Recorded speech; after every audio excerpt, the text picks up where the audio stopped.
बंदूक परवान्यासाठी सरपंचाकडूनच हल्ल्याचा बनाव मेसाई गावाजवळचे जळगावचे सरपंच नामदेव निकम हल्ल्याप्रकरणी पोलीस तपासात नवा ट्विस्ट।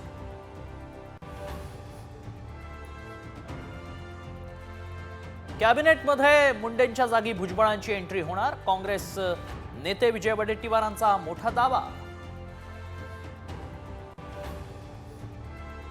शिवराज्याभिषेक सोहळा शिल्पाच्या भिंतीला भगदाड, शिल्पाच्या तळातल्या भिंतींच्या लाद्याही उखडल्या, शिवाजी पार्क मधला संतापजनक प्रकार।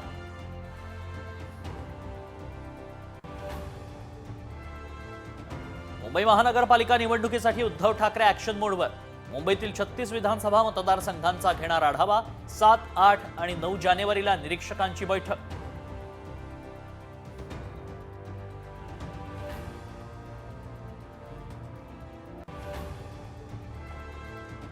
नाराजीच्या चर्चा राजन साळवींनी फेटाळल्या, भाजपमध्ये जाणार नसल्याचंही केलं स्पष्ट।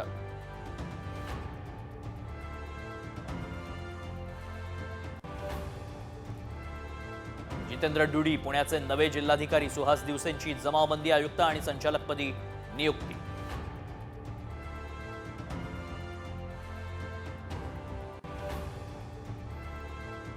एसटीच्या उत्पन्न वाढीसाठी चालक वाहकांना मिळणार प्रोत्साहन भत्ता, एसटी महामंडळाचा उपक्रम।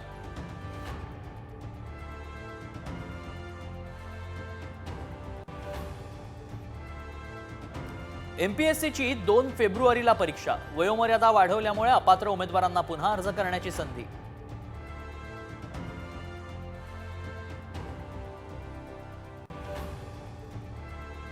राज्यात पुढील 4 दिवसात थंडीचा जोर वाढणार, तापमानातील चढउतारामुळे आरोग्याच्या समस्या उद्भवण्याची शक्यता।